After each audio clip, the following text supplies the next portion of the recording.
So, I've listened to Slipknot'S brand new record for the better part of 3 or 4 days now. Now I feel compelled to sit down, tell you guys my thoughts and opinions on it. Let's get into it.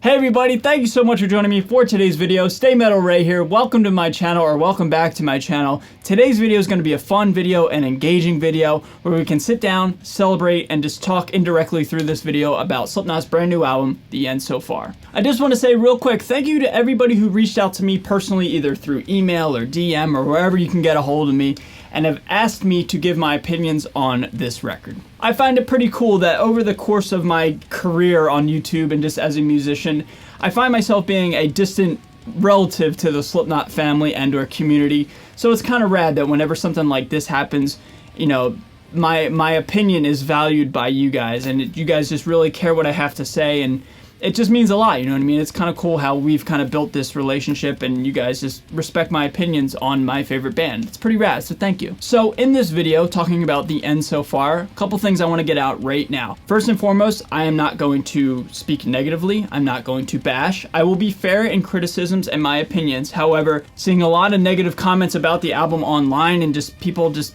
really love to just spread negativity out into the world, and I find that incredibly just rude and disheartening. So I will never ever be so critical and say something as terrible as the things I've seen online. I think that's incredibly rude, and this is art, man. This is subjectivity, and you know, these are humans pouring their heart and soul into the form of art and just an album, and I think it's incredibly difficult. I will never ever be so critical as some of the other people I've seen online. Next thing I want to say before we get into the album, if you feel compelled to subscribe to my channel at any point in time, I'd really appreciate it. I'm a guitar player here, obviously, with all the cool guitar gear around me. I'm an independent artist, but you know, obviously I love Slipknot and I love talking about guitar tones and musicianship and song structure, all the above.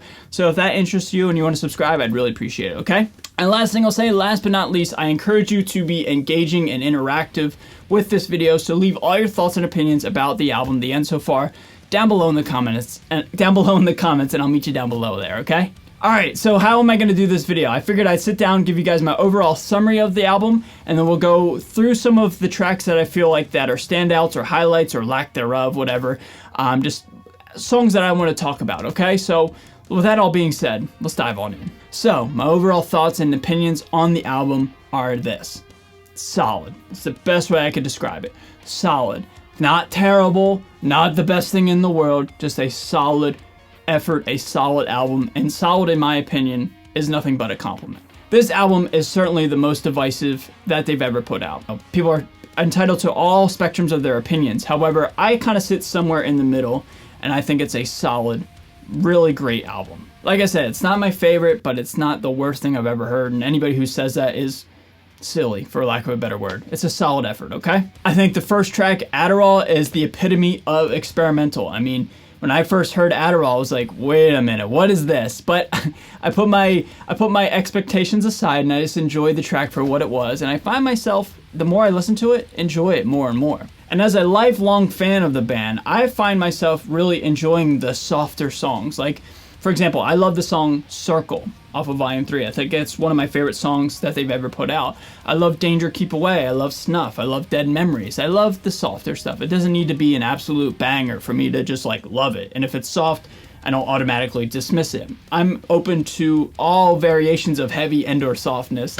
And just because some of the songs and a lot of the songs aren't exactly the heaviest thing in the world, doesn't mean that I just definitively and automatically just dismiss it as something that I'm not interested in, you know? But now, to be fair, and on the contrary, the heavier songs that are on this album, like Dying Song, Chapeltown Rag, kind of, like I said, just solid for me. Middle of the road, nothing that really stands out to me, but that being said, that doesn't mean that they're bad. They're just solid. And it's so crazy how, like, I have to tiptoe around this and explain myself, because it just seems like any opinion now in 2022 is either you love it or you hate it. You can't just be like indifferent or like middle of the road with anything. But you know what? I'm in the middle of the road with a lot of these songs. So now, speaking on some of the tracks that stand out for me on the album, let's dive on into the ones that I think I really just have a strong opinion on and or want to talk about, okay? Starting off with Adderall, I'll just hammer this one home again. I really love the experimentalness, and I love the kind of soft, kind of trippy, haunting, melancholy type of sound of this song. However, I find myself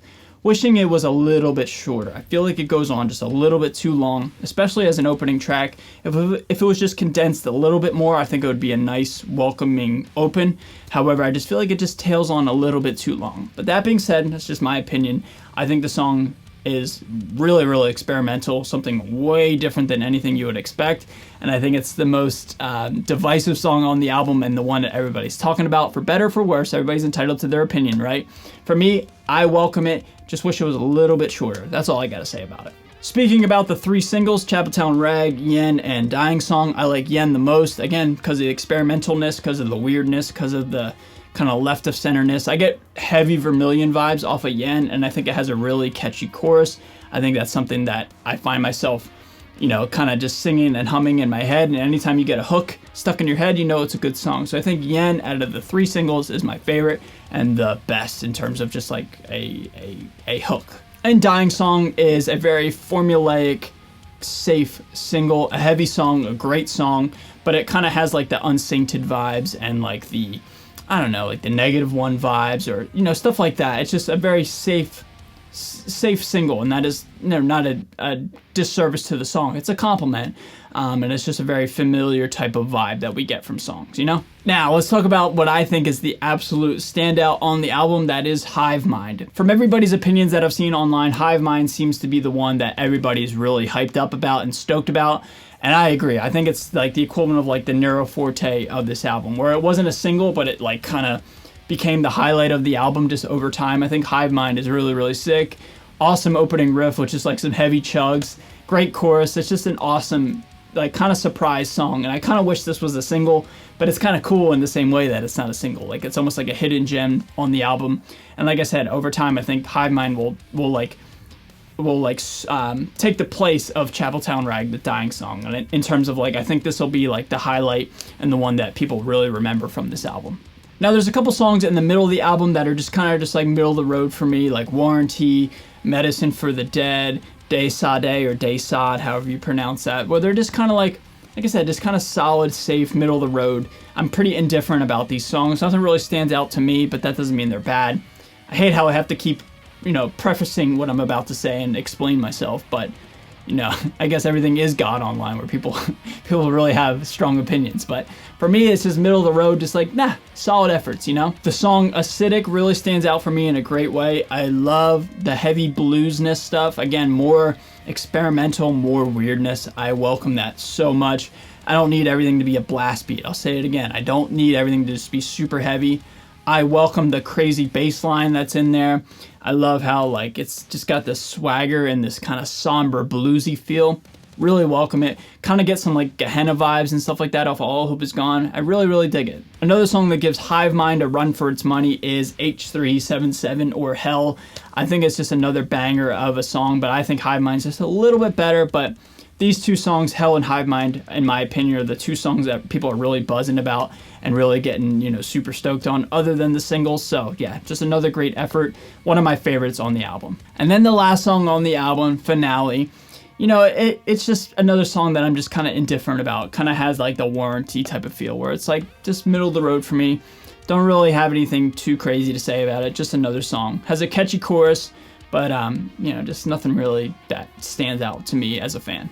And one final talking point I want to bring up about this album is talking about Jim Root's comments prior to the album actually being released. Paraphrasing here, but Jim was on the record for saying something of he felt the album was a little bit rushed and he could have taken a little bit more time and done, different things with pre-production, etc., etc. What I personally interpret that is this: whenever you pour your heart and soul into a passion project and a creative project, whether it's an album, a song, a drawing, a painting, a YouTube video, before you release it, at least what I do is I just analyze it to death and overanalyze and be super critical and just be so in my own head about it.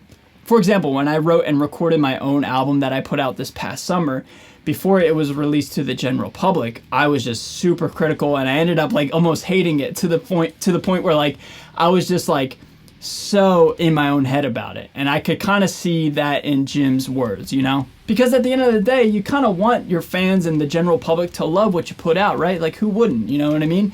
And you kind of want your own self to love what you put out. But the longer you just sit there and just wait for that anticipation for the release day. At least I personally get in my own head about it. And so like I could kind of see that, I don't know, in those words. I don't know if I'm way off on that, but that's just how I interpret that. So everybody, to wrap up this video, I would say this is a solid effort. I'll say it for the millionth time, a solid effort, a solid album. Is it my favorite? No. And I want to ask you guys, would you be interested in seeing like a Slipknot album ranking? I know I certainly have, where I would put this in my ranking, but I'll be curious if you guys would want to see that. Let me know down below in the comments, and I certainly would knock that out as like a super finale to the end so far, just kind of like an album ranking where I'd put it. Let me know if you guys would want to see that. But this album is still a great album, and one thing Slipknot has never done is release like their turbo, you know what I mean? Like they've never released like a huge flop or anything crazy like that. Just a great album, and if this is like your least favorite or whatever, at the end of the day, it's still a great album, So everybody, those are my thoughts and opinions on the end so far. A solid album, not my favorite, but certainly not as dramatic or as terrible as certain people make it out to be. And I find that incredibly rude and just inconsiderate, but yeah, man, solid album. With that being said, I'd love to hear your thoughts and opinions on the album. Leave them down below, and I'll meet you down below in the comments, and we'll celebrate my favorite band and most likely your favorite band as well. That's why I clicked on this video, all right? So everybody, like I said, man, I love this band, and I love talking music, and I love talking guitar, and I love talking song structure, all the above. So I had a lot of fun making this making this video about the album, and I just hope you had a fun time just hanging out with me, okay? With that being said, everybody, again, if you're brand new to my channel, you want to consider subscribing, I'd really appreciate it. With that being said, I am out of here. Stay safe, stay healthy, and stay metal. I'll see you guys next time. Later.